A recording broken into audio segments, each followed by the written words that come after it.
தமிழக முதலமைச்சர் இன்னைக்கு பேசுறேன், நம்ம பேசுற அன்னைக்கு ஒருத்தர் குற்றம் சாட்டக்கூடாது.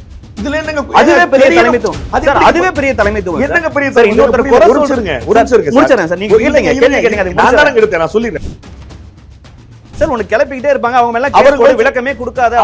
அவங்க மேல கேஸ் போடுங்கன்ற நல்லா போய் நான் உங்களை ஏன் கேஸ் போட்டீங்கன்னு கேட்கல. அதே நேரத்துல விளக்கமும் கொடுக்கணும் இல்லையா நான் சொல்றேன். விளக்கம் வந்து நீங்க கொடுக்க வேண்டிய நீதிமன்றம். மேன்மேட் டிசாஸ்டர் நீங்க தொடர்ந்து பெட்டிகள்ல சொன்ன வார்த்தைகள் அவங்க சொல்றாங்க. அது நான் வந்து சொல்லுவேங்க, நாம முடிவு எடுக்கணும்லங்க. மேன்மேட் டிசாஸ்டர் அடுத்த கேள்வி வந்து நான் பலமுறை சொல்றேன், மேன்மேட் டிசாஸ்டர் சொல்றோம். அடுத்த கேள்வி ஹூ இஸ் தி மேன் வருதுல. மேன்மேட் டிசாஸ்டர்னா யாருன்னு எல்லாத்துக்கும் தெரியும், நீங்க தான் சொல்ல மாட்டீங்க பேரை. நீங்க சொல்லுங்களேன், உங்க சந்தோஷப்பட்டுங்க, உங்க சேனல் நீங்க கவர் பேஜ் போட்டு விஜய் அவர்கள் தானே சார் ஃபர்ஸ்ட் காரணம். நீங்க சொல்லிக்கங்க சார், நான் என்ன சொல்லுங்க, நீங்க திரும்ப என்னங்க இது மேன்மேட் டிசாஸ்டர் சொன்னது நீங்க. ஆமா, நீங்க பெருமக்கள் அனுபவம் யார பாக்க நான் சொல்ல மாட்டேன். இல்ல இப்படி கிண்டல் பண்ற டோன்ல பேச வேண்டாம். இல்ல சார், நான் ஓபனா சொல்றேன் சார். நீங்க வந்து விஜய் தான சார் நீங்க சொல்றீங்க. நான் விஜயை பார்க்க தமிழக அரசு தான் முழு காரணம் சொல்லிருக்கேன். ஒரு பேட்ல சொல்லுங்க. நான் 2 பேருக்கும் பொறுப்பு இருக்கு. யாருக்கு முதல் பொறுப்பு இருக்கு, யாருக்கு முழு பொறுப்பு இருக்கு. அதான் சார், யாருக்கு முதல் பொறுப்பு இருக்கு. நான் 15 நாளா யார பார்க்க அந்த கூட்டம் வந்தது, யார 12 மணிக்கு வரேன்னு சொன்னவர் 7 மணிக்கு வரனத்துக்கு இங்க பாருங்க 3 மணி to 10. அதாவது நீங்க ஆக்சுவலா என்ன பண்றீங்க தெரியுமா? இல்ல தவறான கேள்விகள். இல்ல சார், நான் சொல்றேன் உங்களுக்கு தவறான கேள்விகள் கேட்டவே இல்ல. நான் சொல்றேன் உங்களுக்கு. இல்ல சார், நீங்க ஒரு செகண்ட் இருங்க. தவறான கேள்விகள் கேட்டு அந்த சைடுல தவறு விடுங்க சார். சார் ஒரு பத்திரிக்கையாளரா கேள்வி கேட்டு ஜட்ஜ்மென்ட் என்னவோ வரட்டும், எஸ்ஐடி என்னமோ சொல்லட்டும். 12 மணின்னு அவர் மக்கள்கிட்ட அவரை புடிங்கன்ற நானு 12 மணிக்கு போட்டற புடிங்க. எனக்கு ஒண்ணும் பிரச்சனை, ரொம்ப சரி. அதான் சார் சொல்றேன். அப்ப முதல் காரணம் யாருன்னு நான் கேட்டேன். நீங்க வந்து விஜய் சொல்ல மாட்டேனீங்க. நீதிமன்றம் பேசணும். நான் எத்தனை நீங்க முடிங்க சார்.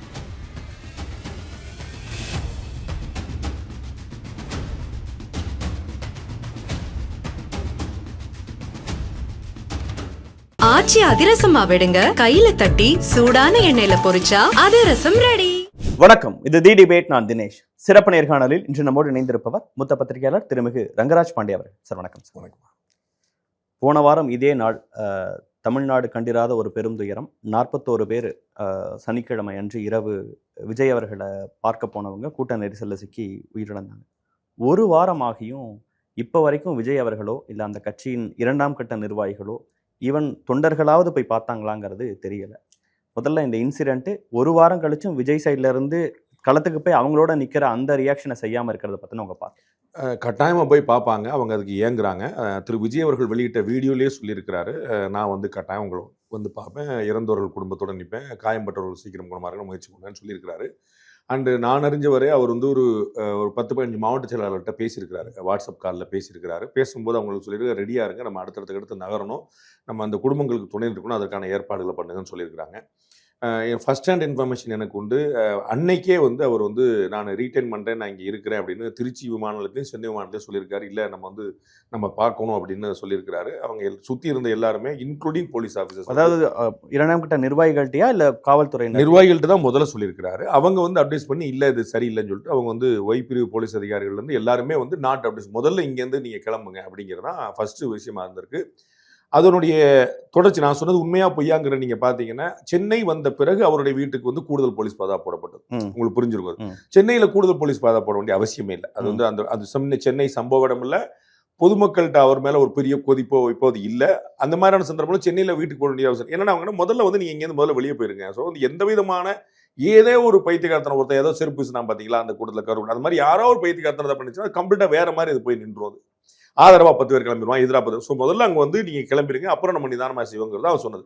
ஸோ அவர் வர விரும்புவார். நான் வந்து எவ்வளவு பெரிய அரசியல்வாதியாக இருந்தாலும், எவ்வளவு மோசமான அரசியல்வாதியாக இருந்தாலும் அப்படி கூட சொல்லுவேன். நம்ம சில அரசியல்வாதிகள் அப்படி நினைக்கலாம். அப்படிப்பட்ட அரசியல்வாதிகளாக இருந்தாலும் இந்த மாதிரி துயரத்தில் வந்து அப்படியே விட்டுட்டு போகணும்னு நினைக்க மாட்டாங்க. அது வந்து என்ன செய்யறது அப்படிங்கிற தெரியாத ஒரு குழப்பம் ஒன்று.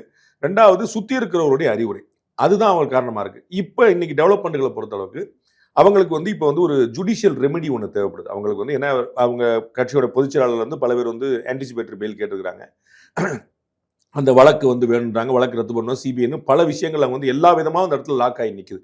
அப்போ என்ன நினைக்கிறாங்க, அடுத்து என்ன இருக்குது அப்படிங்கிற ஒரு ரிலீஃப் அவருடைய பேர் எஃப்ஐஆர்ல இல்லை. ஈவன் தென் ஒரு ரிலீஃப். ஏன்னா அவர் போறாருன்னா அங்கே மாவட்ட தலைவர் வரணும்ல, குறைஞ்ச வச்சா மாவட்ட தலைவர் ஹைடிங்ல இருக்கிறார். இதை மாதிரி ஒவ்வொருத்தர் நிற்கும் போது அவங்களுக்கு வந்து 4-5 பேர் வரணும், கூட நிற்கிற போகணுங்கிற போது அந்த புரோட்டோகாலில் வந்து வரணுங்கிறது அவர் முறையா செய்யலாம். அவர் போய் எல்லாத்தையுமே தனியாக செய்ய முடியாது. அப்போ வந்து ஒரு ஜுடிஷியல் ரெமெடி நமக்கு கிடைக்கட்டும், அதுக்கப்புறம் போகணும்னு காத்துட்டு இருப்பாங்க. இப்போ நீங்க குறிப்பிடும் போது சொன்னீங்க விஜய் அவர்கள் அங்க போகணும்னு நினைச்சாரு, ஆனா அதற்கான சூழல்கள் இல்ல, 2ஆம் கட்ட தலைவர்களோ அங்க இருந்தக்கூடிய காவல் எனக்கு நேரடியாகவே சொல்லப்பட்ட தகவல். ஆனா அப்படி ஒரு விஷயம் நடந்ததுன்னா அது குறித்து தான் பெரிய விமர்சனமே ஒரு வாரமா வச்சிட்டு இருக்காங்க விஜய். ஏன்னா நேற்று நீதிபதி அவர்கள் கூட கேள்வி கேட்டது 2ஆம் கட்ட நிர்வாகிகள் எல்லாரும் பறந்துட்டாங்க அப்படிங்கிற விஷயங்களை சொல்றாரு. அப்ப அதை சொல்ல வேண்டிய கடமை இருக்குல்ல. நீதிபதிகள் சொல்லுவாங்க, அரசியல் கட்சிகள் சொல்லுவாங்க, காவல்துறை கூட சொல்லலாம், எல்லாருமே சொல்லலாம்.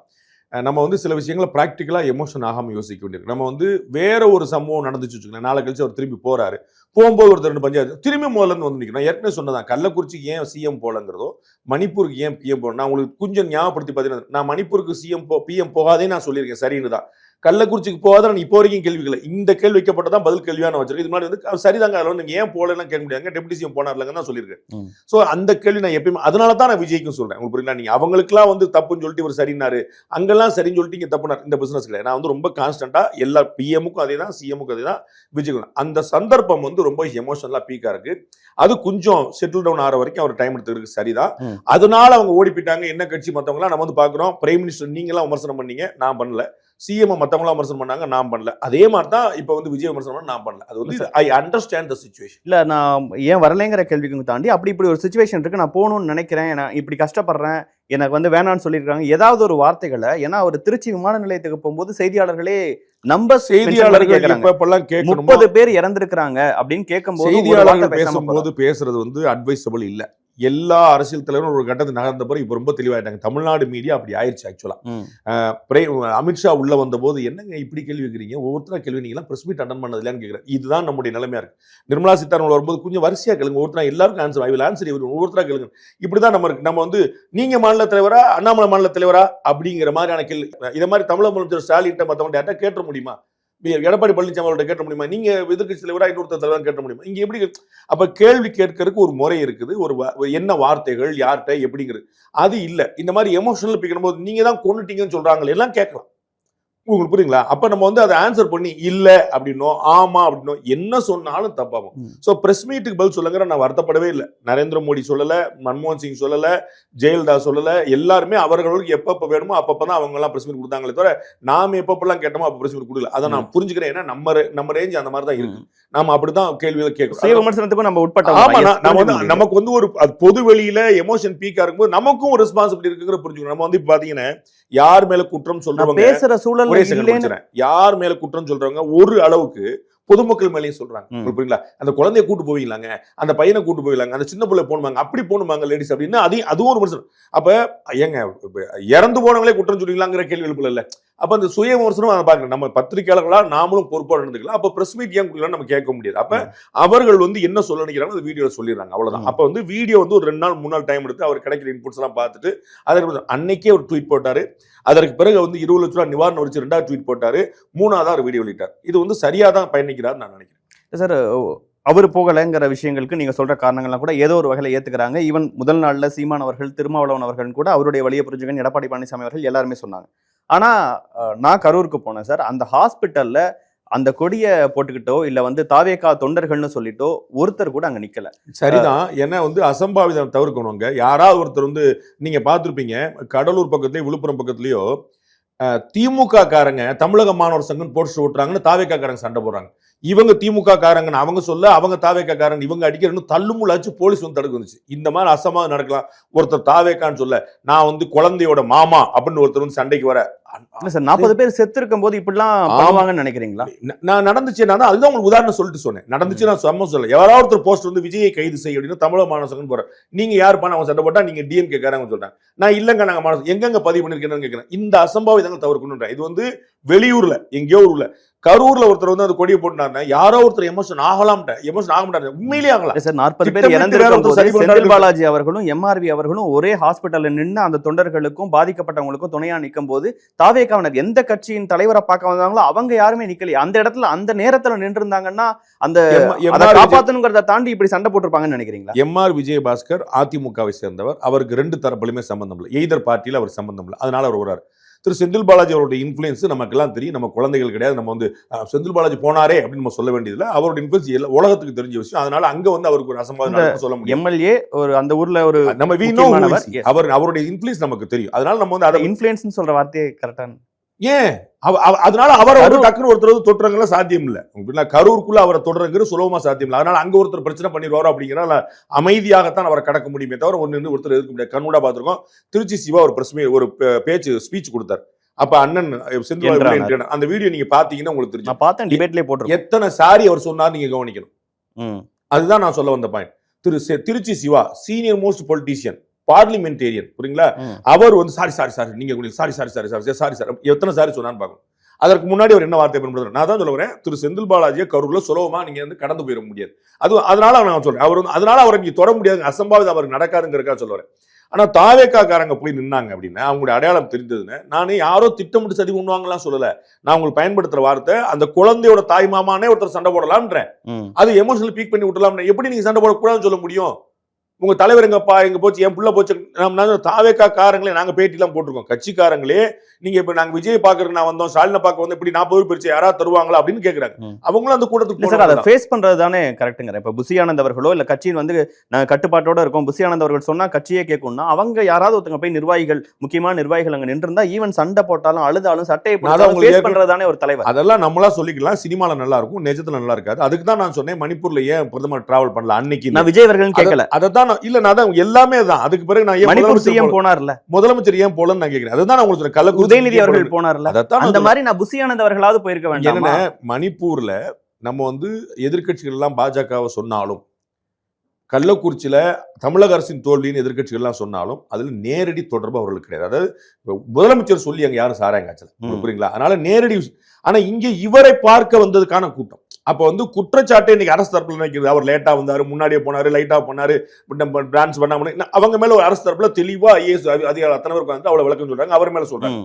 அப்ப அவரை பார்ட்டியா நீ ஆகும். அவர் கட்சியில வந்து அவரை தவிர ஒரு 4 பேரை நீங்க வந்து எஃப்ஐஆர். இதெல்லாம் அடுத்தடுத்த நாட்கள் அவங்க விளக்கம் கொடுத்தாங்க சார். உடனே நடக்கிறது. நான் 40 பேர் இறந்திருக்கும் போது இப்படியான மனநிலையில மக்கள் இருப்பாங்களா? அவங்க போய் அவங்களோட நிக்கிறவங்களை பார்த்து அழுது சட்டையை பிடிச்சு புலம்பி அந்த மாதிரி விஷயங்கள் ஒரு எமோஷனல் கனெக்டோட தான் அப்படி நிற்கக்கூடியவர் தான் விஜய், அப்படி நின்னவர் தான் விஜய். அதுக்காக கொண்டாடுறது தான் தமிழகம். இன்னைக்கு திமுக அவர் இருக்க ஆரம்பிச்ச உடனே நீங்க அவரை என்ன டீல் பண்றீங்க? விஜய் அவர்கள் குறித்தே கேட்கல சார். புசி ஆனந்த் அவர்கள் விஜய் அவர்கள் சொன்ன புசி ஆனந்த் மேல எஃப்ஐஆர் இருக்குங்க சார். 7 நாள் தலைமறைவா இருக்காரு சார். ஆமாங்க, அவர் பொதுச் செயலாளர் தலைமறைவுங்கிற செய்தி இதுவரைக்கும் நான் எனக்கு தெரிஞ்சு கேள்விப்பட்டேன் சார். நீங்க கேள்விப்பட்டீங்கன்னா எனக்கு தெரியல. கேள்விப்படாதீங்க, ஒன்றும் தப்பு கிடையாது. எஃப்ஐஆர் ஃபைல் பண்ணா அவங்க வந்து ஒரு ஜுடிஷியல் ரெமெடி தேர்றது அவங்களுடைய உரிமை. இது தலைமறைவு நாம தலை போட்டுக்கிடுவோம், நமக்கு ஒன்றும் பிரச்சனை கிடையாது. அது அவருடைய உரிமை. அவர் நீதிமன்ற விடுதலையை பெறுவது அவருடைய உரிமை. அவங்களுக்கு வந்து நாடு சட்டம் அரசமைப்பு கொடுத்திருக்கக்கூடிய வாய்ப்பு. இது வந்து அவங்க ஏதோ திருடி எடுத்துக்கிட்ட வாய்ப்பு. அவங்க எல்லாரும் கொடுத்துருக்கு. ஆன்டிசிபேட்டரி பெயில்ல எவ்வளவு பேர் இருக்காங்க தமிழ்நாட்டு அரசியல்வாதி தெரியுமா? இந்திய அரசியல்வாதி எவ்வளவு பேர் பெயில்ல இருக்காங்க சொல்லுங்க. ஒரு கட்சியின் பொதுச் செயலாளர் தலைமறைவுங்கிற செய்தியே கொஞ்சம் உரப்பா இல்ல. காங்கிரஸ் கட்சியுடைய மூத்த தலைவர், இந்தியாவுடைய எதிர்க்கட்சி தலைவர் பெயில்ல இருக்கிறார் சார். சார் தேடும் எதிர்க்கட்சி தலைவர் பெயில்ல இருக்கிறார் சார். ராகுல் காந்தி அவர்கள் பெயில்ல இருக்கிறார் சார். என்ன சார் நீங்க சொல்றீங்க? இந்த நாட்டோட எதிர்க்கட்சி தலைவர் சார். சார் பெயில்ல வெளிய இருக்கிறது நான் தப்பா சொல்லல சார். தலைமறைவுன்னு ஒன்னு இருக்கு. ஆன்டிசிபேட்டரி பெயில் கிடைக்கல. பெயில் வாங்குறதுக்கான உரிமை இருக்குது. இது சட்டபூர்வமானது. அது he is exercising his legal right.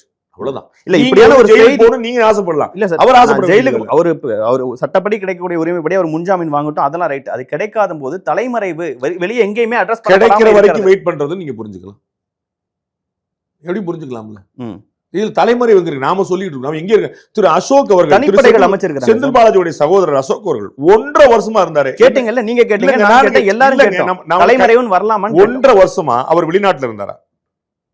அவர் வந்து ஆஸ்திரேலியால இருந்து ஏர்போர்ட்ல இறங்கி சர்வதேச விமான நிலையம் வழியா தமிழ்நாட்டுக்கு வந்தாரா? சொல்லுங்க. அப்ப அது நம்ம என்ன கணக்கு? இல்ல சார், உங்க கேள்விகள் புரிஞ்சுக்க முடியும். அவரு அசோக்குமாரும் புசி ஆனந்தும் ஒண்ணா? அசோக்குமாரும் புசி ஆனந்தும் இந்த இன்சிடென்ட்டும் இந்த இண்டிவிஜுவல்ஸ் அவ்வளவுதான். இல்ல சார், 41 பேர் இறந்திருக்கும் போது இப்ப அவரை தன்னை காத்துக் கொள்றதை தாண்டி மக்கள்கிட்ட வந்து என்ன நடந்ததுன்னு பேசுறதோ, மக்கள்கிட்ட வரவிட மாட்டாங்க சார். ஜெயில புடிச்சு போட்டுருவாங்க. வீடியோ போட்டோம் சார், மக்கள் வீடியோ போட்டோம் சார், என்ன நடந்ததுன்னு கட்டாயம் போடுவாங்க சார். அது அவங்க தலைவர் போட்டிருக்காங்கல்ல, ஆளாள் ஆதவர்ஜுனா வீடியோ, புசி ஆனந்த் வீடியோ, மாவட்ட செயலாளர் வீடியோ, அப்படி கிடையாது இல்லைங்க. அவங்க கட்சிக்காக தலைவரே பேசின பிறகு மற்றவங்க பேசுறதுக்கு என்னங்க இருக்கு? மற்றவங்க என்ன மாத்தி சொல்லிட முடியுமா? கூடுதல் என்ன சொல்லிட முடியும்? அவர் எல்லா வரும் சொல்லிட்டார். இது வந்து ஏன் கரூர்ல ஏன் நடந்துச்சு?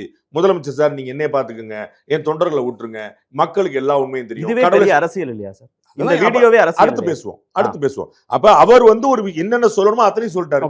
திரு செந்தில் திரு ஆதவர்ஜுனா என்ன சொல்லியிருப்பாரு, புஷியானந்த் என்ன சொல்லியிருப்பாரு, அவர் சொன்னதான் வழிமொழிய போறாங்க. இல்ல சார், நான் மறுபடியும் கேட்ட அதே கேள்வி திருப்பி கேட்கணும்னு நினைக்கிறேன் சார். ஒரு கட்சியின் பொதுச் செயலாளருங்கிற ஒரு இடத்துல இருக்கிறவர், விஜய்க்கு அடுத்த முகமாக பார்க்கப்படுறவர், தலைமறைவு அப்படிங்கிற வர செய்தி, அது மேபி நீங்க சொல்ற மாதிரி செய்தித்தாள்கள்லாம் போடுறாங்க, அப்படிலாம் இருந்தாலும் நீங்க 10,000 கேட்டாலும் 11வது என்னுடைய பதில் இதுதான், இது அவருடைய உரிமை.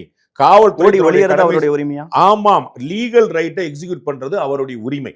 இது ஆன்டிசிபேட்டரி பெயில்ங்கிற ப்ரொவிஷன் சட்டத்துல இருக்கா? இருக்கு. அது என்ன அர்த்தம் சொல்லுங்க. அது வாங்க மக்கள் தெரிஞ்சுக்கிட்டு சொல்லுங்க.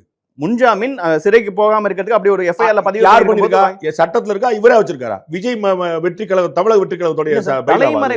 அவங்க நிர்வாகிகளை சந்திக்கணும்ல சார், மாவட்ட செயலாளர் கூட்டம் அங்க வரல. நீங்க ஏன் சார் கவலைப்படுறீங்க? அவங்க நிர்வாகி அவங்க சந்திக்கிறது நீங்க ஏன் சார் கவலைப்படுறீங்க? மக்களை சந்திக்கணும் சார். மக்களை சந்திக்கிறது தான் அரசு நிர்வாகிகள் சொல்றேன். நான் உங்களுக்கு வந்து தெளிவா சொல்றேன், அவர்களுடைய நிர்வாகிகள் அவர் சந்திப்பார், நீங்க கவலைப்பட வேண்டியதில்லை. தமிழக வெற்றி கழகம் மக்களையும் சந்திக்கணும் சார். மக்களை சந்திக்கிறது 41 பேர் இறந்தவங்களை நீங்களே சொல்லுங்க. விஜய் அவர்கள் போக முடியாததுக்கு காரணம் மாவட்ட செயலாளர் தலைமறைவுல இருக்கிறாரு, இந்த இவங்க எல்லாம் நடந்து வெளியே இருக்கிறாங்க, இன்னும் வந்து அதற்கான செட்டப் இல்ல, அதனால இன்னும் போகல அப்படிங்கிற விஷயங்கள்லாம் சொன்னீங்க. முதல்லயே நான் சொல்லிட்டேன், அதை நீங்க 15 நிமிஷமா கேட்டுட்டு இருக்கீங்க, சந்தோஷமா கேளுங்க. அதான் sir, legal they are waiting for a legal remedy. அதுல வந்த பிறகு பார்ப்பார்கள். திரும்பி நீங்க எதை கேக்குறீங்க? எனக்கு ஒன்றும் பிரச்சனை இல்லை, நீங்க கேட்கலாம். சரி, வீடியோக்கு வாங்க சார். வீடியோல அவர் பேசினது அரசியல் இல்லையா? எல்லா கட்சி தலைவரும் பண்ணுவது போல அரசியல். நீங்க குறிப்பிட்டது போல திரு சீமான், திரு திருமாவளவன், திரு எடப்பாடி பழனிசாமி 3 பேருமே இந்த வீடியோக்கு முன்னாடி என்ன சொன்னாங்க, இந்த வீடியோக்கு 2 பேர் என்ன சொல்றாங்க பாருங்க. இந்த வீடியோக்கு பிறகு ஏன் இவர் மேல எஃப்ஐஆர் போடலன்னு கேட்கிறாரு திருமாவளவன் அவர்கள். இவர் நடிச்சு காட்டுறாரு திரு சீமான், இப்படி பேசிருக்க வேண்டாமா அப்படின்றாரு. 2 நாள் முன்னாடி என்ன சொன்னீங்க? அப்ப நிலைப்பாட மாத்தணும் யாரு? அப்ப அவரோட மாத்த வச்சது எது? அந்த வீடியோ. அதாங்க, அரசியல் வந்து எல்லோரும் செய்கிறார்கள். அரசியல் பண்ணலாம் சொல்ல, விஜய் அரசியல் பண்ணலாம் சொல்ல, நல்லா புரிஞ்சுங்க சார். நீங்க உங்களுக்கு இப்படியான ஒரு ஆங்கிள் பாருங்க சார். திருமாவளவன் அவர்களும் சீமான் அவர்களும் அவர் உடன் நின்றவங்களே இப்படி மாத்தி பேசுறாங்கன்னா அதற்கு காரணம் அந்த வீடியோ. 41 பேர் இறந்திருக்கும் போது அதற்கு நான் ஒரு வகையில காரணம்னு பொறுப்பேற்காம ஒரு வீடியோ போட்டிருக்காங்க. அத நான் தெளிவா சொன்னேங்க. உங்களுக்கு ஞாபகம் இருக்கான்னு தெரியல, நான் வந்து அவர் வீடியோ வெளியிட்டேன் உடனே நான் சொன்னேன், இதுல வந்து ஒரு அப்பாலஜி இல்ல, இதுல வந்து தார்மீக பொறுப்பு ஒண்ணு இருக்கு. நான் தான் சொன்னேன், கள்ளக்குறிச்சி சம்பவத்துக்கும் சிஎம்முக்கும் சம்பந்தம் கிடையாது நேரடியா, சரிங்களா? திருப்பத்தூர்ல அஜித் அடிபட்டதுக்கும் அவருக்கு சம்பந்தம். அப்ப தார்மீக பொறுப்பு அதான் நான் சொல்லிருக்கேன். நான் வந்து அவர் வந்து இல்ல, என்னைய பார்க்க வந்து இப்படி ஆகி போச்சுன்னு எனக்கு ராத்திரி தூக்கம், நான் ஒருவேளை காரணமாயிட்டேனோ அப்படின்னு அவர் சொல்லி இருக்கணும். நான் சொல்லியிருக்கேன், எனக்கு அதுல குழப்பம் இல்ல. ஆனால் அவர் ஒரு அரசியல்வாதி. இங்க இருக்கக்கூடிய அத்தனை பேரும் அரசியல் செய்வார்கள். நினைச்சா அது சரியில்லை. அரசியல்வாதிகளாம் முன்னாடி ஒரு மனுஷனா 41 பேர் அவரை பார்க்க வந்தவங்க இறந்திருக்கும் போது ஒரு சின்ன பரிதவிப்போட ஒரு மன்னிப்பு கேட்கறது, மன்னிப்பு கூட கேட்க வேண்டாம் சார், தலைமைத்துவத்தை கேள்விக்குள்ளாக்குற மாதிரி இருக்கும். ஒரு வருத்தம் தெரிவிக்கிறதோ, என்ன பார்க்க தான் வந்தீங்க, நான் முழு முதற் காரணமா இருக்கேன் பொறுப்பு இருக்கிறதோ, எதையுமே செய்யாம இருக்கிறத வந்து திருமாவளவன், ஒரே நிமிஷம் முடிச்சிடறேன் சார். திருமாவளவன் அவர்களும் சீமான் அவர்களும் அந்த வீடியோக்கு முன்னாடி பேசினது பின்னாடி பேசினது எப்படி அரசியலோ அது போல இதுவும் ஒரு அரசியல்னு சொல்றதே அவருடைய விஷயங்களை கொஞ்சம் குறைச்சு சொல்ற மாதிரி இருக்கு. தமிழ்நாட்டில் இருக்கக்கூடிய எந்த அரசியல்வாதி 2 பேருக்கும் பொறுப்பு இருக்குன்னு சொல்லியிருக்காங்கன்னு சொல்லுங்க. இதுல வந்து அரசாங்கத்து பக்கத்திலும் தப்பு இருக்குது, விஜய் பக்கத்திலும் தப்பு இருக்குது. தமிழ்நாட்டில் ஒரு அரசியல்வாதி சொன்னாருன்னு சொல்லுங்க. தமிழக முதலமைச்சர் இன்னைக்கு பேசுறேன், நம்ம பேசுற அன்னைக்கு வந்து ஒருத்தர் குற்றம் சாட்டக்கூடாது. இதுல என்னங்க அதுவே பெரிய தலைமைத்துவம்? அதுவே பெரிய தலைமைத்துவம் என்னங்க பெரிய தலைமைத்துவம்? முடிச்சிருங்க சார், நீங்க கேளுங்க, கேள்வி கேளுங்க. நான் தானே எடுத்தேன், நான் சொல்லிடுறேன். இல்ல சார், 41 பேர் செத்து, ஒரு செகண்ட் இருங்க, நான் சொல்லிடுறேன். இந்த பிரச்சனை வந்து விசாரணைக்குரியது. இது வந்து மேன்மேட் டிசாஸ்டர் நீதிமன்றம் சொல்லுது. அப்ப ஹூ இஸ் த மேன் கண்டுபிடிக்க வேண்டாமா? பரஸ்பரம் குற்றச்சாட்ட வேண்டாம்னா என்ன அர்த்தம்? அடுத்து எதுவும் பேசாதீங்கன்னு அர்த்தமா? எனக்கு புரியலையே. இல்ல, அப்ப பரஸ்பரம் குற்றச்சாட்டு அரசியல்வாதி அரசியல் செய்யணும். தமிழக முதலமைச்சர் தான் சொல்லியிருக்காரு, அரசியல்வாதிகள் அரசியல் செய்யலாம் அபிலாசி வாங்கன்னு. இல்ல, அதை விட சொல்லிருக்காங்கல்ல, நீங்க 2 ஈக்குவேட் பண்ணாதீங்கன்னு சொல்லி சார். ஒருத்தங்க மேல யாரையும் ஈக்குவேட் பண்ணல. இல்ல, நிலைப்பாடு நீங்க சரியா புரிஞ்சு. நான் யாரையும் ஈக்குவேட் பண்ணல. நான் சொல்ல வர்றது, அரசியல்வாதிகள் அரசியல் செய்யணும், செய்வார்கள். திமுக எதிர்கட்சியா இருந்தபோது செஞ்சிருக்குது. 2 பேருக்கும் பொறுப்பு இருக்குன்னு யாருமே சொல்லல. 2 பேருக்கும் பொறுப்பு இருக்கு, விசாரிக்கணும். ஒருத்தர் குறை சொல்லாம இருக்கிறது முக்கியம்னு சொல்றது ஒரு தலைமை பண்பு இல்லையான்னு கேட்கலாம். அந்த வீடியோ ஃபர்ஸ்ட் வீடியோல கரூர்ல மட்டும் ஏன் அப்படி நடக்குது? பழி வாங்கணும்னா நீங்க வந்து நான் இங்க தான் இருப்பேன், இல்ல ஆபீஸ்ல தான் இருப்பேன்னு சொல்றதும், ஒருத்தர் குறை சொல்லாம இருங்க, இந்த நேரத்துல எல்லாரும் சேர்ந்து இந்த மாதிரி ஒண்ணு எதிர்காலத்துல நடக்காம இருக்கணும்னு சொல்றதும் ஈக்குவலா ஒரே அரசியல்னு சொல்றது. ஆமா, அதுக்கு இது வந்து நேச்சுரல் டிசாஸ்டர் இல்ல. இது வந்து ஹரித்வார்ல உங்க நிலச்சரிவு ஏற்பட்டுருச்சு, நம்ம வந்து என்ன செய்யணும்னு சொல்லும்போது யாரையும் குறை சொல்லாதீங்க, இயற்கை பேரழிவு, நம்ம இனிமே இயற்கை பாதுகாக்கணும், பிளாஸ்டிக்கை வந்து வைக்க கூடாதுன்னு சொல்லி சொல்லலாம். நீங்க இது வந்து மேன்மேட் டிசாஸ்டர்னு சொல்றோம். Yes, manmade disaster. அப்ப ஹூ இஸ் தி மேன் விசாரிக்கணும்ல? ஃபர்ஸ்ட் பர்சன் யார்? அதான் நீதிமன்றம் தான் சொல்லணும். அதான் நான் சொல்றேன். நான் அத டேவிட் சார், யாரை பார்க்க இந்த மீட்டிங், யாருக்காக இந்த மீட்டிங் நடந்தது, யாரை பார்க்க வந்தா? நான் சொல்றேன், என்னை பார்க்க ஒருத்தர் வராரு, நீங்க அடிச்சு போடுவீங்க. அப்ப வந்து என்னை பார்க்க தானே வந்தா என்னை பொறுப்பாக்குவீங்களா? புரியுங்களா நான் சொல்றது?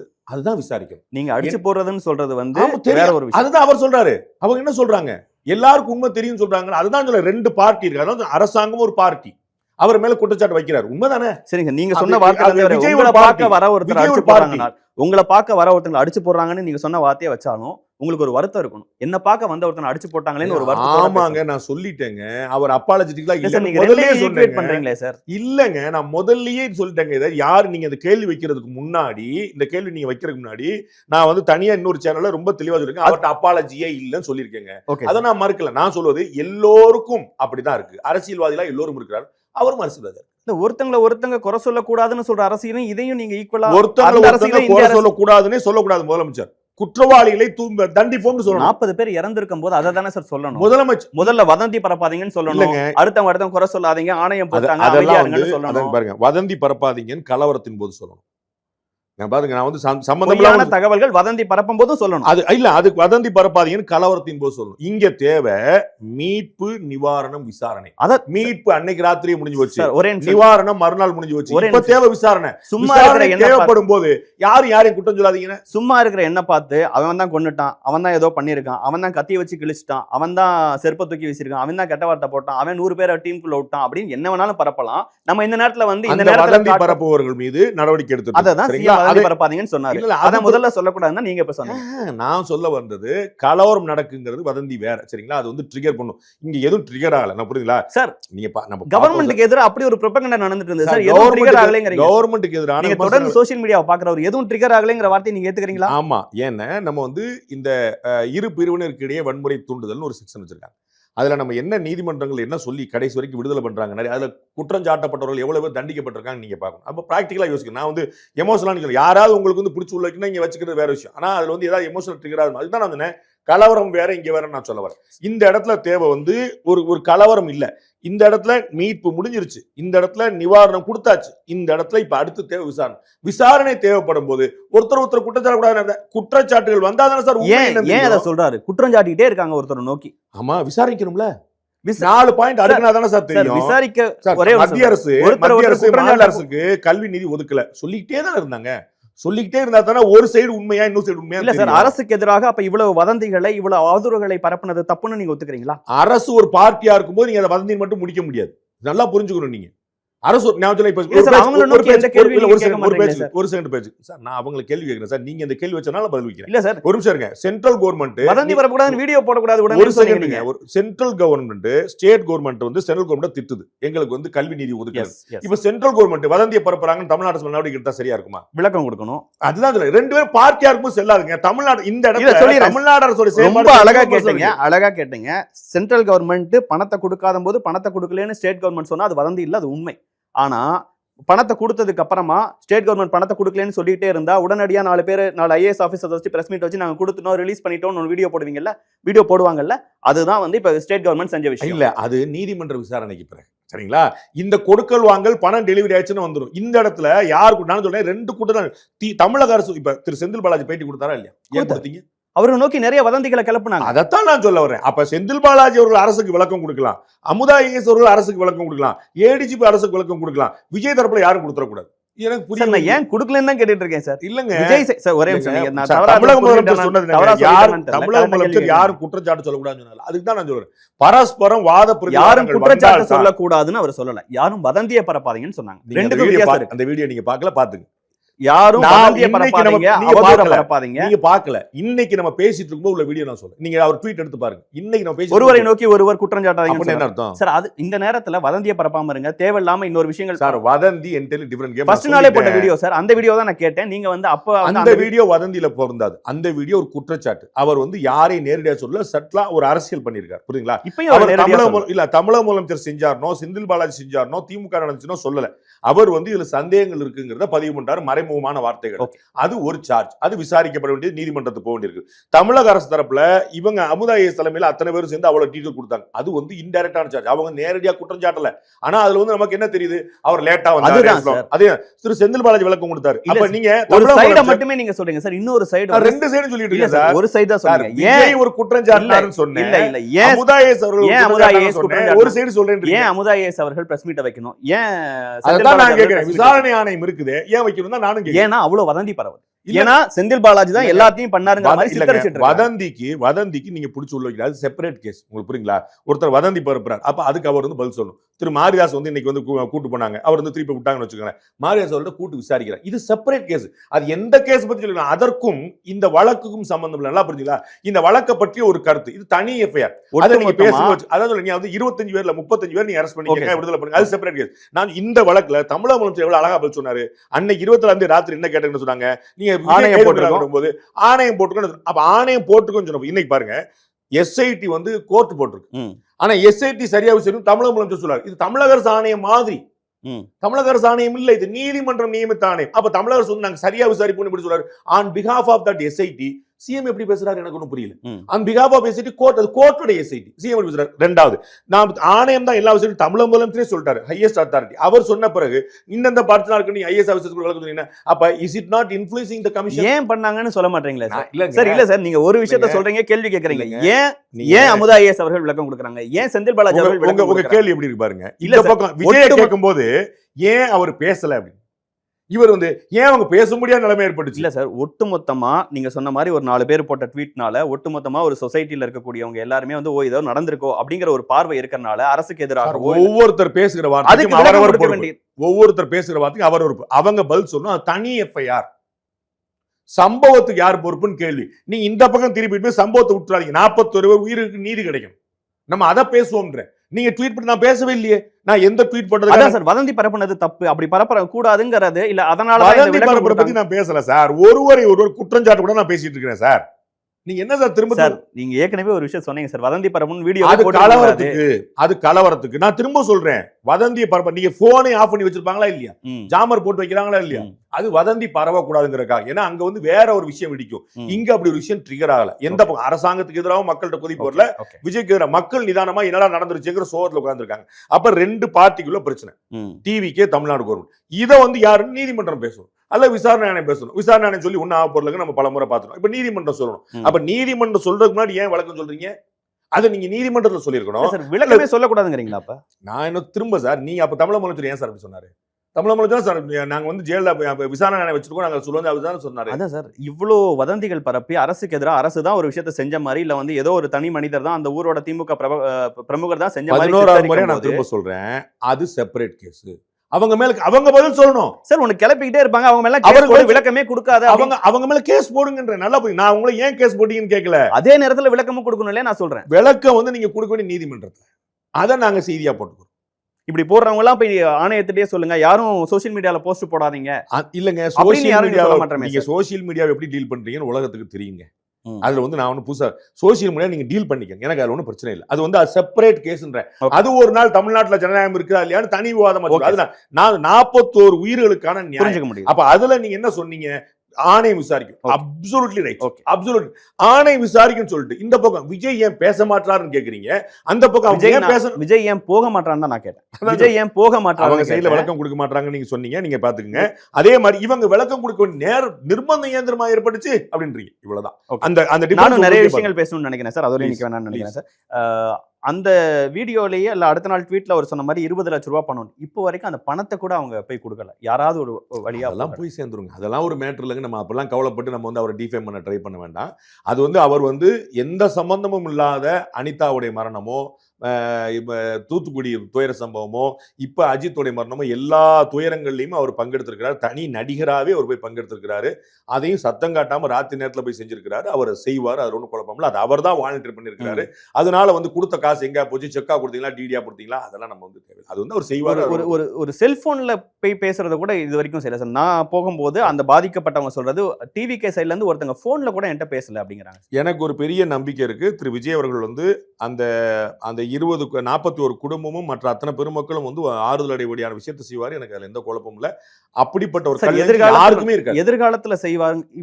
இப்போ வரைக்கும் வந்து அவங்களுடைய கட்சி கொடி அரை கம்பத்துல பறக்கணும், ஒரு இரங்கல் கூட்டம் நடத்தணும், அப்படி கூட எதுவுமே நடக்காம இருக்கு. இது எதையுமே நம்ம வந்து செய்வாருன்னு நம்புறோம். வந்து நானும் சொல்றேன், ஒரு பத்திரிகையாளரா நீங்க அதெல்லாம் வந்து வழக்கமா நடக்கிற விஷயங்க. பெரிய கட்சிக்காரங்க பழைய கட்சிக்காரங்க செய்வாங்க. இவங்க பெரிய கட்சி தான். அதான் சொல்லுவேன், டிவிகே வெர்சஸ் டிஎம்கே பேசுறவங்க இதை கூட செய்ய மாட்டாங்க. அதான் அரை கம்பத்துல பறக்க விடல. அதனால அவர் வந்து சரியில்லாத அரசியல்வாதி, கொடிக்கம்பம் ஏத்தல, அதெல்லாம் வந்து இரங்கல் கூட்டம் நடத்தல. அதெல்லாம் ஃபார்மாலிட்டி. அவரே வெளியே வர முடியாம உட்கார்ந்துருக்காருங்க. வெளியே வந்த பிறகு செய்வாருங்க. எல்லாமே நீங்க கவலைப்பட முடியாது, எதுவுமே விடாதீங்க. அந்த எல்லா குடும்பம் ஆறுதல் முடியா, நீங்க ஆறுதல் அடைய முடியாது, நிறைய விஷயங்கள் செய்வார்.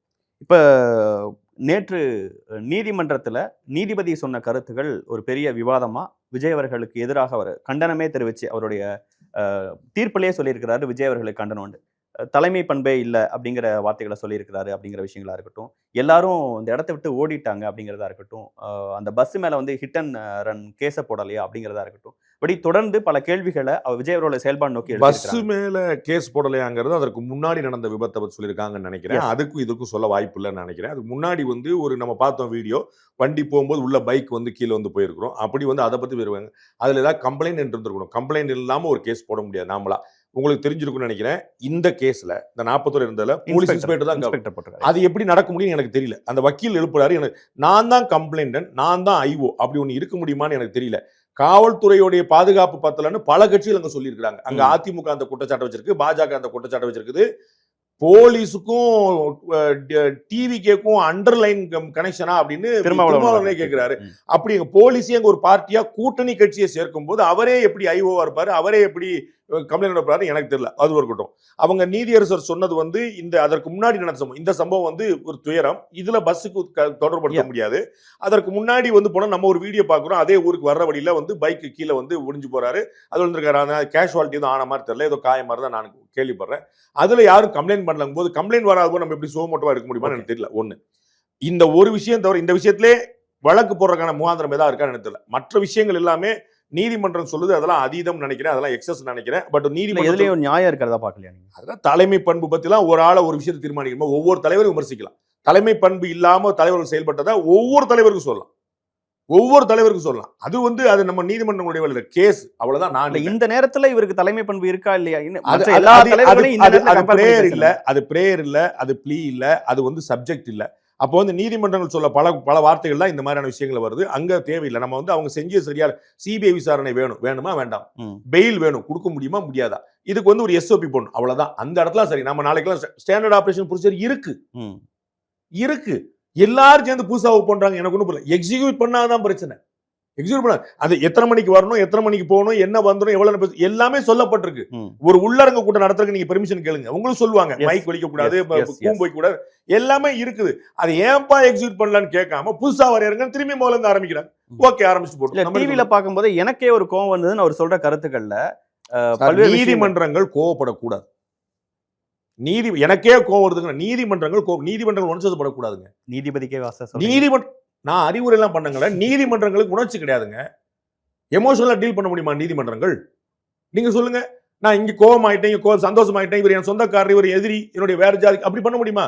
நீதிமன்றங்கள் உணர்ச்சி கிடையாது, காவல்துறைக்கு உணர்ச்சி கிடையாது. அவர்கள் சட்டம் மட்டும் தான் பார்க்கணும். அவர்கள் முன்னாடி என்ன டேபிள் வைக்கப்படுதோ பார்க்கணும்.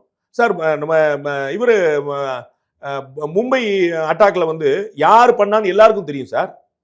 கண்கூடா வீடியோ எவிடன்ஸ் இருக்கு சார். தப்பா ஒண்ணு யோசிக்க வேண்டியது இல்ல. பாகிஸ்தான் பையன் பண்ணாங்க, உயிரோட ஒருத்தரை பிடிச்சோம், அவன் தான் பண்ணாங்க இருக்குன்னு 1008 ப்ரூஃப் இருக்கு. ஏன் சார் விசாரணை வச்சோம்?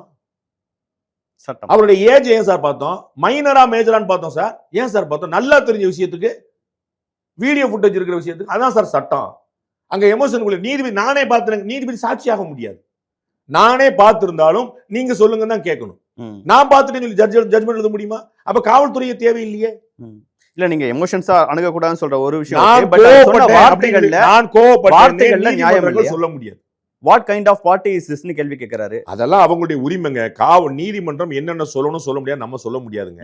ஆனா இது மேன்மேட் டிசாஸ்டர் நீங்க தொடர்ந்து பேட்டிகள்ல சொன்ன வார்த்தைகள் அவங்க சொல்றாங்க. அது நான் வந்து சொல்லுவேங்க, நாம முடிவு எடுக்கணும் இல்லங்க. மேன்மேட் டிசாஸ்டர் அடுத்த கேள்வி வந்து, நான் பலமுறை சொல்லுவேன் மேன்மேட் டிசாஸ்டர் சொல்றோம். அடுத்த கேள்வி ஹூ இஸ் தி மேன் வருதுல. மேன்மேட் டிசாஸ்டர் யாருன்னு எல்லாத்துக்கும் தெரியும், நீங்க தான் சொல்ல மாட்டீங்க பேரை. நீங்க சொல்லுங்களேன், உங்க சந்தோஷப்பட்டுங்க. உங்க சேனல் நீங்க கவர் பேஜ் போட்டு விஜய் அவர்கள் தானே சார் ஃபர்ஸ்ட் காரணம்.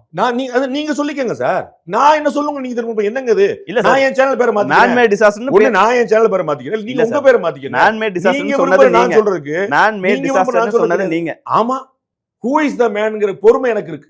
அது நீதிமன்றம் சொல்லுங்கற தெளிவு எனக்கு இருக்கு. அதையும் சேர்த்து சொல்லுங்களா இல்லையா பாருங்க. Man-made disaster who is the man நீதிமன்றம் சொல்லணும். ரங்கராஜ் பாண்டே தீர்ப்பு சொல்வாரா? நீங்க சொல்லுங்க சார். நீங்க பெருமக்கள் அனுபவம் யாரை பார்க்க இல்ல சார், நான் சொல்ல மாட்டேன். இல்ல இப்படி கிண்டல் பண்ற டோன்ல பேச வேண்டாம் சார். இல்ல சார், நான் ஓபனா சொல்றேன் சார். இல்ல நீங்க சார். வந்து விஜய் தானே சார் நீங்க சொல்றீங்க. நான் விஜய் சொல்றேன். விஜயை தமிழக அரசு பார்க்க ஒரு தடவை சொல்லுங்க. விஜயை பார்க்க தமிழக அரசு தான் முழுக்காருன்னு சொல்லிருக்கேன். ஒரு பேட்டில சொல்லுங்க. 15 பேட்டி கொடுத்திருக்கேன். நான் 2 பேருக்கும் பொறுப்பு இருக்கு. யாருக்கு முதல் பொறுப்பு இருக்கு, யாருக்கு முழு பொறுப்பு இருக்கு. அதான் சார், யாருக்கு முதல் பொறுப்பு இருக்கு சார்? நீதிமன்றம். அந்த தெளிவு எனக்கு இருக்கு. சார், யாரை பார்க்க அந்த கூட்டம் வந்தது நான் அப்படி சொல்ல மாட்டேன். அதுதான் உங்களுக்கு உதாரணம் சொன்னேன். என்னைய பார்க்க வந்தாலும் நீங்க ஏதாவது சேட்டை பண்ணீங்கன்னா நான் பொறுப்பா அதுக்கு விசாரிக்கணும்ல. விசாரிக்காம சொல்லுங்க. எனக்கு அப்படி அவசரம் கிடையாது. 41 உயிர்ல நான் பாலிடிக்ஸ் பண்ண மாட்டேன். நீங்க டிபேட் பண்ணிக்கங்க, ஜட்ஜ்மெண்ட் சேனல் வச்சுக்க, நீங்க பண்ணிக்கங்க. நான் கேலி பண்ற டோன்ல சொல்றேன்னு சொல்லிக்கங்க. எனக்கு என்ன பிரச்சனை? நான் மாத்தி சொல்லிருக்கேனா? நீங்க இப்ப 2 மாசம் கழிச்சு பேசுறீங்க. இல்ல 15 நாள்ல ஏதாவது மாத்தி பேசிருக்கேனா? இல்ல சார், நான் 15 நாளா யாரை பார்க்க அந்த கூட்டம் வந்தது? யார 12 மணிக்கு வரேன்னு சொன்னவர் 7 மணிக்கு வரணும். இங்க பாருங்க, 3 மணி to 10. நீ அதாவது நீங்க ஆக்சுவலா என்ன பண்றீங்க தெரியுமா? இல்ல தவறான கேள்விகள் இல்ல கேட்டு. சார், நான் சொல்றேன் உங்களுக்கு, தவறான கேள்விகள் கேட்டு. நான் சொல்றேன் உங்களுக்கு. இல்ல சார், நீங்க ஒரு செகண்ட் இருங்க. தவறான கேள்விகள் கேட்டு அந்த சைடுல சொல்ல விடுங்க சார். சார், ஒரு பத்திரிக்கையாளரா கேள்வி கேட்டு ஜட்ஜ்மென்ட் என்னவோ வரட்டும், எஸ்ஐடி என்னமோ சொல்லட்டும். நீங்க தவறான கேள்வி கேட்டு நீங்க விஜய் நியாயப்படுத்த வைக்கிறீங்க. ஆக்சுவலா ஏன் சொல்ல பாருங்க. நான் தவறான கேள்வி கேட்டதா நான் மக்கள் புரிஞ்சுப்பாங்க. ஆமா, நான் சொல்ல பாருங்க. ஏன்னா 7 மணிக்கு வந்தான்னு சொன்னீங்க பாத்தீங்களா? 3 to 10 தான் டைம் கேட்டிருக்காங்க. ட்விட்டர் நீங்க பாத்துருப்பீங்க. நான் கேள்வி தமிழக வெற்றி கழக ட்விட்டர்ல 12 மணிக்கு கரூர்ல வந்து பேசுவாரு, வேலுச்சாமிபுரத்துல பேசுவாருன்னு போட்டிருக்காங்க. அத ஒரு வாரமா எல்லாரும் பேசிட்டு இருக்க விஷயம் தான். புசி ஆனந்த் அவர்கள் பிரஸ் மீட் கொடுத்திருக்காரு. நீங்க வந்து பர்மிஷன் வாங்கி இருக்கிற டைம்ல சொன்னாலும் மக்களுக்கு ஏன் கூட்டம் கூடுனுச்சு? 20 பர்மிஷன் வாங்கும்போது இப்ப அவங்கள்ட்ட கொடுத்த அனுமதி லெட்டர்ல 3 to 10 கொடுத்திருக்கிறது மக்களுக்கு தெரியாதுங்க சார். மக்கள்கிட்ட வந்து 12 மணின்னு சொல்லியிருக்காங்கன்னா அதை பார்க்கணும். 12 மணிக்கு அங்க வந்துருவாரு நம்பி தானே வந்திருப்பாங்க. அந்த விஷயங்கள் அதுதான் நான் கேள்வி எழுப்புறேன். 3 மணிக்கு தானே உங்கள்ட்ட பெர்மிஷன் கேட்டாங்க. 3 to 10 அவர்கிட்ட பெர்மிஷன். அவர் 7 மணிக்கு வந்துட்டார். டயத்துல அவர்கிட்ட மாற்றம் இல்லை. ஓகேவா? 3 மணிக்கு முன்னாடி ஏன் அசம்பிள் ஆவுட்டீங்க? நான் போலீஸை கேட்கிறேன். 12 மணின்னு அவர் மக்கள்கிட்ட அவரை பிடிங்கன்ற நானு 12 மணிக்கு போட்டர் பிடிங்க. எனக்கு ஒண்ணும் பிரச்சனை. ரொம்ப சரி. அதான் சார் சொல்றேன். அப்ப முதல் காரணம் யாருன்னு நான் கேட்டேன். நீங்க வந்து விஜய் சொல்ல மாட்டேன். நீதிமன்றம் பேசணும். நான் எத்தனை நீங்க முடிங்க சார். நீங்க பேசுங்க. நீங்க இல்ல சார், நீங்க பேசுங்க. நீங்க வந்து முதல் காரணம் யாரு நான் சொல்ல மாட்டேன். நீங்க 12 மணிக்குன்னு யாரு போட்டாங்களோ அவங்கள போய் பிடிங்கன்னு சொல்றீங்க. 12 மணிக்குன்னு போட்டது தாவேகா. தாவேகா கட்சியின் பொதுச் செயலாளர் வந்து பேசினாரு. 3 மணிக்கு முன்னாடி அனுமதி யாரு? 12 மணிக்கு இவங்க போட்டிருக்காங்க சார். மக்கள் அவங்கள கூடுறாங்க சார். நீங்க அப்படி அசம்பிள் விட்டுங்க. இன்னைக்கு தலைமைச் செயலகத்துக்கு முன்னாடி ஒரு 10 பேர் விட்டுருவாங்களா சார்? அவங்க வந்தாங்க சார். நான் என்ன சார் சொல்லுவீங்களா? இல்ல சரி, 12 மணிக்குன்னு ஒருத்தர் போடுறாங்க, 12 மணிக்குன்னு அனௌன்ஸ் பண்றாங்க. அவங்கள நோக்கி நம்ம கேள்வி எழுப்ப மாட்டோம். ரைட். ஏன் மக்களை கூட விட்டீங்க? ஒருத்தங்க கேக்குறாங்க ஏன் வந்து தண்ணி கொடுக்கல அரசு? தலைமைச் செயலகத்தை முற்றுகையிட போறன்னு சொல்லி அறிவிக்குது. 10 மணியோ 12 மணியோ நீங்க எல்லாம் விட்டுருவீங்களா? தாவக்கே அறிவிச்சிட்டாங்க சார். அவங்க முற்றுகையிட தலைமைச் செயலக முற்றுகை போராட்டமும் ஒரு கூட்டத்துக்காக வந்து போய் நீங்க 3 மணி தானே டைம் கேட்ட. நீ எப்படி அசம்பிள் நீங்க அசம்பிளாம தடுத்துக்கலாம்ல? அசம்பிளாருக்கு முன்னாடி உங்க கண்ட்ரோல் இருந்துச்சுல. 12 மணில போட்டவர் மேல முதல் குற்றம் இல்ல. கட்டாய குற்றம். முதல் குற்றம் முழு முதல் குற்றம் நீதிமன்றம் தீர்மானிக்கணும். நான் மாத்தியே சொல்ல மாட்டேன். முதல் குற்றமா முழு முதல் குற்றமா, ஒருத்தரா 2 பேரா, ஆல் ஈக்குவல் ரெஸ்பான்சிபிலிட்டி 51 49 இது நான் பேச மாட்டேன். 2 வழக்கமா ஒரு விஷயம் நடந்ததுனால அதை கவனிச்சு பகுப்பாய்வு செஞ்சு யாரு தப்புன்னு பேசுறவரு ரங்கராஜ் பாண்டே சார். எல்லா ஜர்னலிஸ்டுமே அதை பகுப்பாய்வு பேசுவாங்கிறது நடக்குது. 12 மணிக்கு போட்டிருக்காங்க வரலைங்கிறதான இதை நான் 28ஆம் தேதியிலும் சொல்லிட்டு இருக்கிறேன். நான் மறுக்கல. 12 மணிக்கு போட்டது ஏன் அப்படின்னு நான் கேட்டுட்டு இருக்கிறேன். நான் மறுக்கவே இல்லை. அப்ப மேன் மேட் டிசாஸ்டர்னா ஃபர்ஸ்ட் மேன் அவர்தானே? அது உங்க முடிவு. நான் நீதிமன்றத்துக்காக காத்திருக்க கூடியவன். உள்ள பிடிச்சு போடணும்னு சொன்னீங்களா சார்? அதை தான் நான் ஏன் பேரை சொல்ல தப்பு செய்யறவங்களை பூரா பிடிச்சு போடணும்ன்றேன். யார் தப்பு செய்யறா முடிவு பண்ணும்ன்றேன். நான் ஏன் கண்ணில் பட்டதெல்லாம் தப்பு நடத்தமாது. நான் வந்து ஒரு மாலை கண் பிடிச்சிருக்கலாம். எனக்கு வந்து தப்பு இருக்கலாம். எனக்கு வந்து பார்வையில குறைபாடு இருக்கலாம். எனக்கு வந்து நோக்கத்துல குறைபாடு இருக்கலாம். அது நீதிமன்றம் உணர்ச்சிப்படாம சொல்லு நான் நம்புறேன். எனக்கு இந்த நாட்டோட ஜுடிஷியல் நம்பிக்கை இருக்கு. நான் அசராம் நீ 100 முறை கேட்டா அதான் சொல்லுவேன். இன்னொரு விஷயம், பாஜக எம்பிக்கள் அடங்கிய தேசிய ஜனநாயக கூட்டணி எம்பிக்கள் அடங்கிய குழு ஒன்றும் வந்து பாக்குறாங்க. அவங்க சிஎம்க்கு ஒரு லெட்டர் குறிப்பிடுறாங்க. தமிழக அரசு தான் அதுக்கு ஃபர்ஸ்ட் பொறுப்பேற்றுக்கணும் அப்படின்ட்டு. இந்த விஷயத்தை எப்படி பாக்குறீங்க? அவங்க பிஜேபி அரசியல் செய்வாங்க. காங்கிரஸ் கட்சி அரசியல் செய்யற மாதிரி, மற்ற கட்சிகள் அரசியல் செய்யற மாதிரி அவங்களும் அரசியல் செய்யறாங்க. அவங்களுக்கு அது வந்து நான் விசாரணை ஆணையத்துக்கே எந்த அதிகாரமும் கிடையாதுன்ற அருணா ஜெயசன் அவர்கள் போய் விசாரணை ஆணையம் பண்ணி என்ன செஞ்சிட முடியும்? அதுவே ஒன்றும் செய்ய முடியாதுன்ற.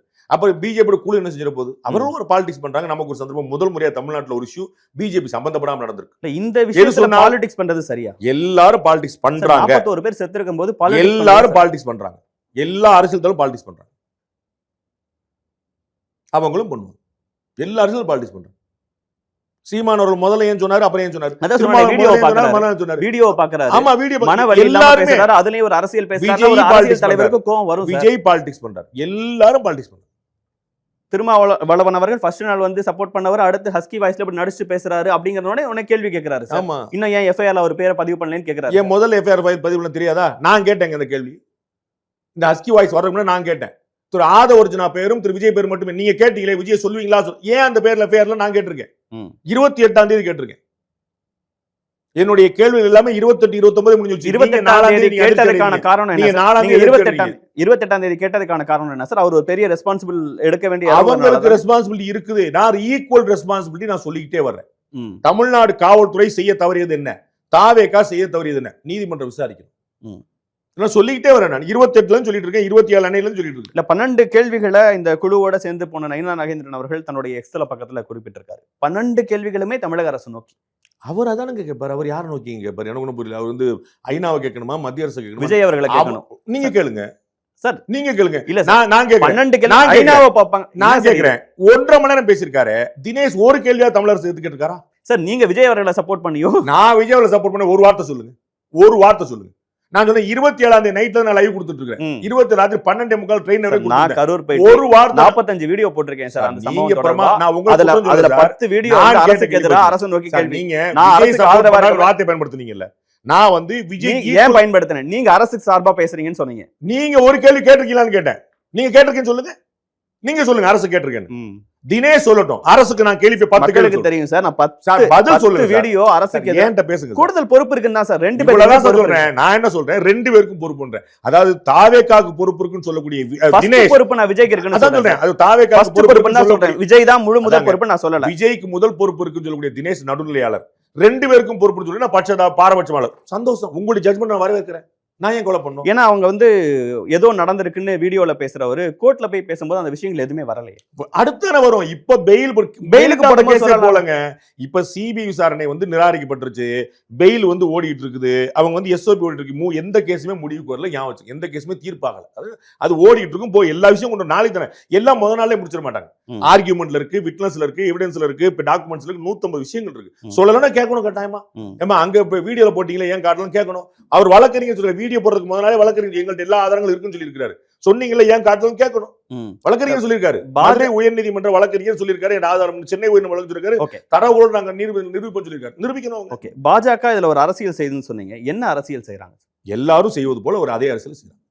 எல்லா கட்சிகளும் என்ன அரசியல் செய்யறாங்களோ அதே தான். தாவேகாவை தங்கள் கூட்டணிக்கு அழைக்கணும்னு என்ன இருக்கு? அது செப்பரேட் கேஸ். இந்த இடத்துல அப்படி யாரும் பேச மாட்டாங்க. நான் அறிந்த வகையிலேயே எண்ணம் இருக்கான்னு கேட்கிறேன். அப்படி ஒரு எண்ணம் யாருக்கு இருக்காது? யாருக்கு இருக்காது? தாவேகாவோட சேரக்கூடாதுன்னு யார் இங்க பிளான் பண்ணிட்டு இருந்தா? விடுதலை சிறுத்தைகள் நேற்று வரைக்கும் என்ன சொல்லிட்டு இருந்துச்சு? நாங்கள் வந்து கூட்டணி சேர்றதுக்கு என்ன செய்யணும், தம்பிக்கு நான் ஒரு அறிவுரையா வழங்குறேன், நம்ம வந்து டிமாண்ட் இப்படி செய்யணும், ஆஃபர் இப்படி செய்யணும் பூரா அறிவுரையா சொல்லியிருந்தாங்களே. இன்னைக்கு தானே விமர்சிச்சிருக்காரு. நேற்று வரைக்கும் ஒரு நாள் விமர்சிச்சிருக்காரா? காங்கிரஸ் கட்சி ஒரு நாள் விமர்சிச்சிருக்கா? விசிகா விமர்சிச்ச அளவுக்கு தாவேகா வேற யாரும் விசிகாவும் நாம் தமிழரும் விமர்சிச்ச அளவுக்கு யாரும் விமர்சிச்சிருக்காங்க. என்னைக்குன்னு சொல்லுங்க. என்னைக்குன்னு சொல்லுங்க. அவர் மாநாட்டில் பேசின முதல் நாள்ல இருந்து விமர்சிக்கிறாங்க. நான் சொல்ல திருமாவளவன் அவர்கள், அவர்கள் நிறைய பேசுவாரு. புரியுங்களா? அவங்க எல்லாம் யாரு சார்? எந்த கட்சிங்க சார்? அதே கட்சி தானே சார். நான் சொன்னேன். நான் வந்து திருமாவளவன் அவர்கள் பேராசிரியர் சீனிவாசன் பேசினாரு, அக்கா தமிழிசை பேசுனாங்க, வானதி பேசுனாங்கன்னு வேற. நீங்க யார் யாரோ பேசலாம் கேட்டீங்கன்னா நான் சொல்ல மாட்டேன். அவ்வளவுதான் பேசுறேன்.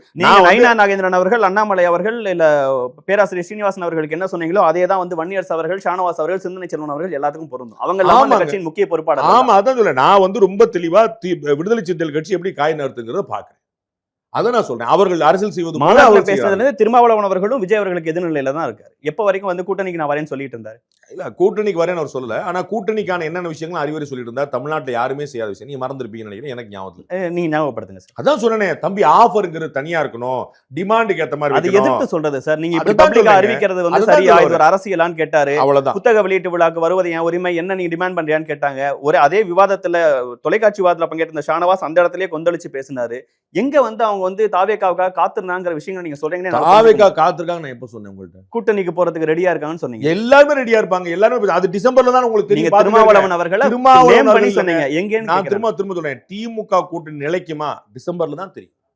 தாவேகா கூட யாரா கூட்டணி சேருவாங்களா டிசம்பர்ல தான் தெரியும். அதிமுக யாராவது டிசம்பர்ல தான் தெரியும். நான் கூட்டணி இன்னைக்கு மாதிரி எதுவுமே சொல்லி எல்லாமே அவரவருக்கு ஒரு கணக்கு வச்சிருக்காங்க.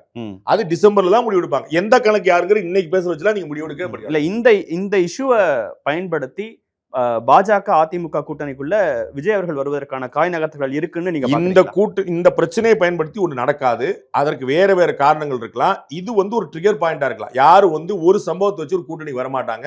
அப்படி கூட்டணி நடக்கும்னா இன்னைக்கு தேதிக்கு நடக்கல. நான் வந்து காங்கிரஸ் கட்சியுடைய தலைவர் ராகுல் பேசியிருக்கிறாரா? தெரியுமா தெரியாதா? நான் சொல்றேன் பேசியிருக்கேன். சரிங்களா? யார்கிட்ட? விஜய்கிட்ட. கூட்டணி தானா? காங்கிரஸ் கட்சி திமுக வெளியேற போதா? அதை பேச மாட்டேன்றீங்க. ஏன்? நயினார் நாகேந்திரன் பேசிட்டாருன்னு சண்டைக்கு வந்துறீங்க. ராகுல் காந்தியே நேரா பேசிட்டாரு. ஒரு செகண்ட் 40 பேர் இறந்திருக்கும் போது ஒரு செகண்ட் ராகுல் காந்தி பேசுறாரு. இப்போ என்ன ஃபோன் பண்ணி கூட்டணிக்கு வாங்க நான் பேசிருக்கேன். பாஜகவை பொறுத்த அளவுக்கு நயினார் நாகேந்திரன் பவர்ஃபுல்லா, அமித்ஷா பவர்ஃபுல்லா? அமித்ஷா அவர்கள். சரி, காங்கிரஸ் பொறுத்த அளவுக்கு செல்வ பிறந்தகை பவர்ஃபுல்லா, ராகுல் காந்தி அவர்கள். ராகுல் காந்தியே நேரா பேசிட்டாரு. என்ன பேசினாரு நீங்க சொல்லுங்க. அண்ணன் கே எஸ் அழகிரி கேளுங்க, கூட இருந்திருக்கிறார். அவர் சொல்லிருக்காரு 40 பேர் இறந்திருக்கும் போது யாராவது ஒருத்தங்க வந்து ஒரு இரங்கலுக்காக இல்ல ஒரு வருத்தம் தெரிவிக்கிறதுக்காக அவங்க கூட உறுதுணையா நிக்கிறேன்னு சொல்றதுக்காக பேசலாம் சார். இந்த நேரத்துல நீங்க கண்டுபிடிச்சீங்களா? நீங்க கூட இருந்தீங்களா? பேசிக்கான ஹியூமனிட்டி சார். அவ்வளவுதான். அது வந்து பிஜேபி செஞ்சா பாலிடிக்ஸ். பிஜேபி என்ன செய்யுது இந்த நேரத்துல? திமுக அரசு நோக்கி கேள்விகள் எழுப்புது. 12 கேள்விகள்ல முதல் கேள்வியான ஏன் அவர் லேட்டா வந்தாருங்கிற கேள்வி எழுப்பாம 12 கேள்விகளும் வரிசையா திமுக அரசு நோக்கி விஜயை பார்த்து கேள்வி எழுப்புங்க. அது உங்களுடைய உரிமை. அவரு திமுக பார்த்து கேள்வி, அது அவருடைய உரிமை. நான் வந்து நீங்க ஏன் எழுப்பீங்க கேட்க மாட்டேன். எனக்கு வந்து 2 பேருக்கும் பொறுப்பு இருக்குங்கிற என்னுடைய பொறுப்பேற்க வேண்டும்னு அரசை நோக்கி கேட்கறது ஃபர்ஸ்ட் விஷயமா சொல்றது. அரசாங்க நான் உங்களுக்கு ஏற்கனவே சொன்னேன், கள்ளக்குறிச்சி சம்பவத்துல தமிழக முதலமைச்சருக்கு ஏதாவது பொறுப்பு இருக்கா? நேரடியா ஏதாவது பண்ணிருக்கிறாரா? அவர் ஏதாவது சம்பவமா? ஆனா அவர் ஏன் குற்றம் சாட்டினீங்க? அதுதான் பொறுப்பு. அஜித் கொலைக்கும் அவருக்கு ஏதாவது சம்பந்தம் இருக்கா? அவர் ஏன் மன்னிப்பு கேட்டார்? அதுதான் பொறுப்பு. அப்ப விஜய்க்கு வந்து அப்பாலஜிக்கலாம் இல்லன்னு ரங்கராஜ் பாண்டே சொல்றாரு. அப்ப சிஎம்க்கு தானே வைப்பாரு. அப்ப நயினார் நாகேந்திரன் அரசியல் கட்சி பண்றாரு. அவரை நீங்க எப்படி என்னோட கம்பேர் பண்றீங்க? அவர் அரசியல் கட்சி நடத்துறாரு. அவர் ஒரு கட்சியை தான் சொல்லுவாரு. அவருக்கு எந்த கட்சி பாஜக இப்ப ஹச்ராஜா அவர்கள் எல்லாம் வந்து ரொம்ப வெளிப்படையாவே எனக்கும் அவருக்கும் நிறைய முரண்கள் இருந்தாலும் இந்த விஷயத்துல நான் விஜய் அவர்களோட நிக்கிறேன். ஒரு 2-3 மணி நேரம் லேட்டா வந்தா அவங்க கட்சி நிலைப்பாடு சார். அதுல நான் என்ன செய்யணும் நீ எதிர்பார்க்கறீங்க? எனக்கு ஒன்றும் புரியலையே. அவங்க நான் சொல்றேன் உங்களுக்கு ஏற்கனவே தெளிவா விஜய் அவர்கள் கொள்கை எதிரியா சொல்றவரே பாஜக தான் சார். அவங்க ஏன் சார் பாஜக பெருந்தன்மையை பாருங்க. சரி, திமுக குற்றம் சாட்டுறாரு விஜய். ஒரு குற்றம் சாட்ட சொல்றாரு முதலமைச்சர் சொல்றத பெருந்தன்மையா பாக்குறீங்க நீங்க. கொள்கை எதிரியா சொல்ற பாஜக பெருந்தன்மையா ஏன் பார்க்க மாட்டேன்றீங்க?